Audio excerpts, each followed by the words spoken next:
Convosco agora, Roberto Rabelo, que discorrerá sobre o Israel espiritual.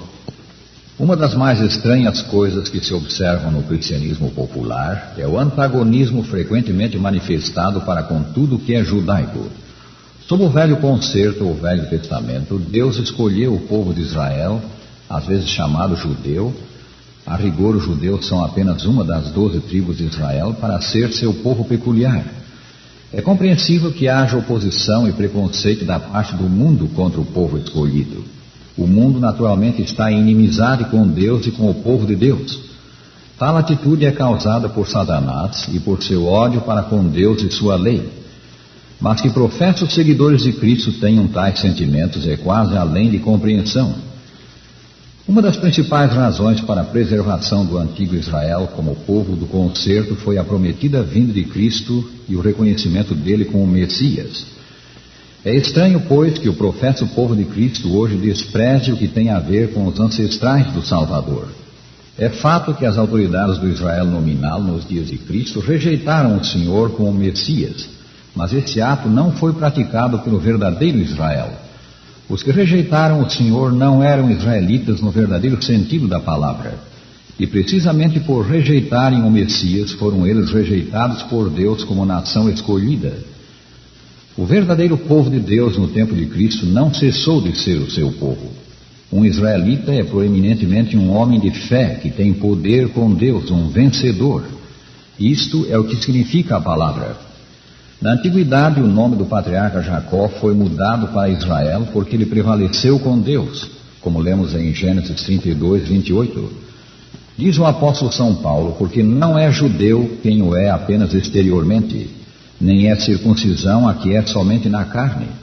Porém, judeu é aquele que o é interiormente, e circuncisão a que o é do coração, no espírito, não segundo a letra, e cujo louvor não procede dos homens, mas de Deus.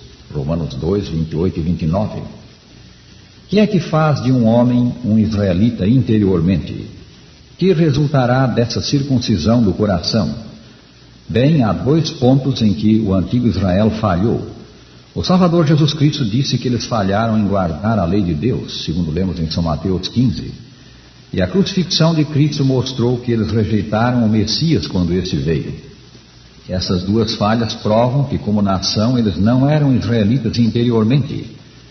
De Natanael, um de seus discípulos, Jesus disse: eis um verdadeiro israelita em quem não há dolo. São João 1, 47. E o apóstolo São Paulo escreveu: porque a circuncisão tem valor se praticares a lei.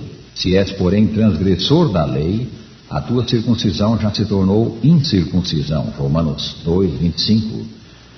A circuncisão foi dada a Abraão e à sua descendência como um sinal exterior de que Deus o considerava justo. Em outras palavras, um sinal de salvação pela fé. Pois Abraão creu em Deus e isso lhe foi imputado para a justiça. Romanos 4, versículo 3. Enquanto esteve em vigor o velho concerto, sob o qual todo Israel literal foi considerado santo, levavam eles esse sinal exterior. Escreveu o apóstolo: de novo testifico a todo homem que se deixar circuncidar, que está obrigado a guardar toda a lei. Gálatas 5, versículo 3. Vemos, pois, que o verdadeiro israelita é o que guarda a lei toda e pela fé aceita Cristo como Messias. Mas voltemos ao novo concerto e notemos os seus termos. Achamos uma profecia dele em Jeremias 31, versículos 31 a 34. Aqui o Senhor diz que fará um novo concerto com a casa de Israel, não como o velho que eles anularam. Porque esta é a aliança que firmarei com a casa de Israel depois daqueles dias, diz o Senhor. Na mente lhes imprimirei as minhas leis, também no coração lhes inscreverei. Eu serei o seu Deus e eles serão o meu povo. Versículo 33. Então Deus declara: pois perdoarei as suas iniquidades e dos seus pecados jamais me lembrarei. Notai, o novo concerto, bem como o velho, é feito com a casa de Israel. Notai também que a lei de Deus não é abrogada ou desfeita, nem se diz que ela seria mudada, mas que seria escrita no coração. São Paulo diz: se és, porém, transgressor da lei, a tua circuncisão já se tornou incircuncisão. Romanos 2, 25. Noutras palavras, o homem que tem a lei escrita no coração pela fé em Jesus Cristo é um verdadeiro israelita aos olhos de Deus. No 10º capítulo da carta de São Paulo aos Romanos, lemos que quando o literal Israel foi rejeitado por Deus, por haverem rejeitado a Cristo, a verdadeira raiz de Israel não foi arrancada. É fato, alguns dos galhos foram quebrados por causa da sua incredulidade, e galhos gentios, para assim dizer, foram enxertados em seu lugar. Por isso os cristãos que hoje mostram grande desdém por tudo que é judaico, tudo que é israelita, se dizem gentios, mas consideram-se como estando acima das obrigações da nova aliança, deviam estudar a exortação de São Paulo aos que nos dias o apóstolo agiram de igual maneira. Lede com vagar Romanos 11, 13 a 27, cada palavra dessa passagem. Por essa leitura se vê claramente que os gentios ou não israelitas, que creram e se tornaram cristãos, foram enxertados na árvore de Israel. A mesma verdade é proclamada em Efésios 2, versículos 11 a 13. Portanto, lembrai-vos de que outrora vós, gentios na carne, estáveis sem Cristo, separados da comunidade de Israel, e estranhos às alianças da promessa, não tendo esperança e sem Deus no mundo. Mas agora, em Cristo Jesus, vós que antes estáveis longe, fostes aproximados pelo sangue de Cristo. Aí está. Pelo sangue de Cristo fomos aproximados, tornamos-nos verdadeiros israelitas e temos esperança.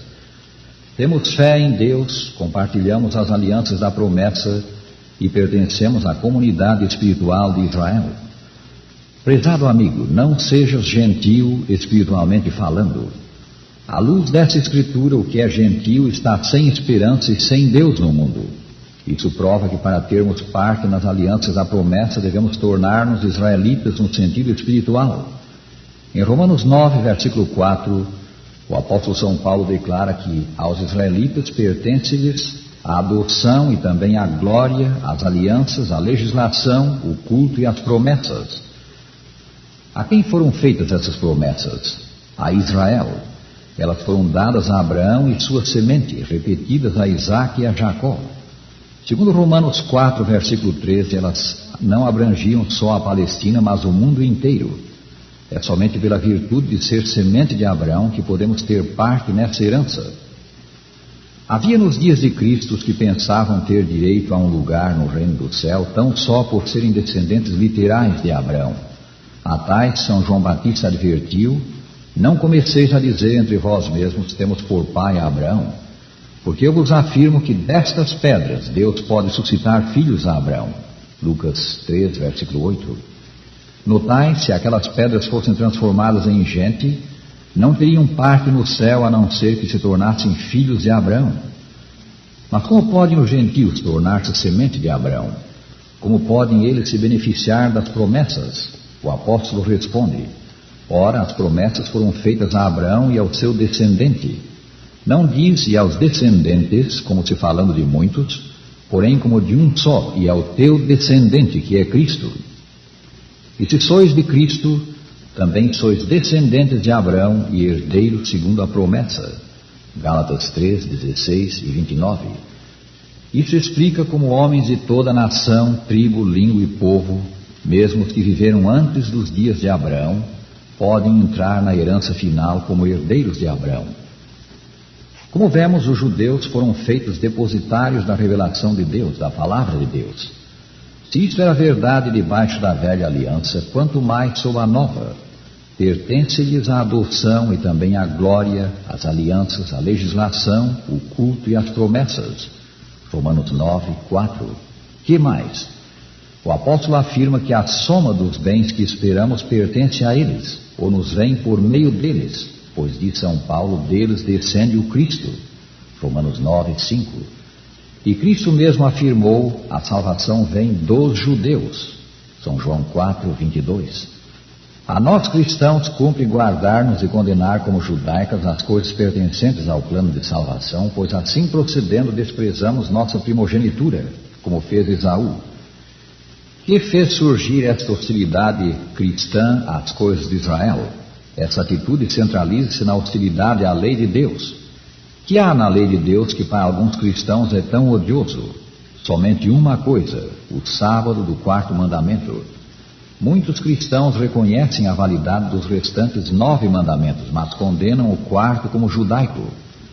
Por afirmarem que são gentios e não estão sujeitos à lei de Deus, tais cristãos colocam-se fora da aliança da promessa e na condição de homens separados da comunidade de Israel e estranhos às alianças da promessa, não tendo esperança e sem Deus no mundo.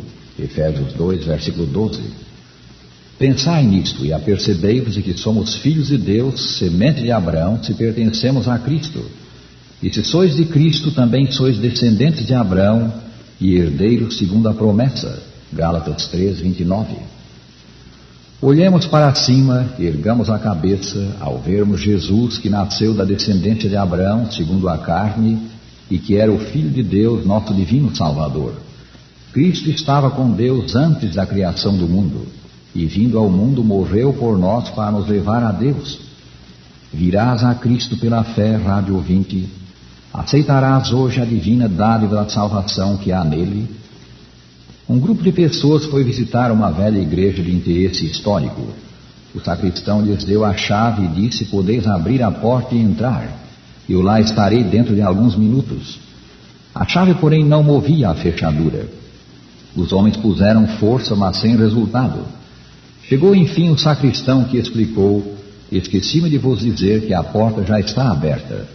Tudo o que tendes a fazer é erguer o trinco e entrar. Muitos procedem dessa maneira, tentam vez após vez abrir a porta da salvação por seus próprios esforços, mas perdem o tempo. Não está em nós fazer funcionar a fechadura. Nosso Senhor Jesus Cristo abriu a porta há muito tempo. Tudo o que precisamos fazer é entrar e, por sua graça, tornar-nos parte do Israel de Deus, o Israel espiritual.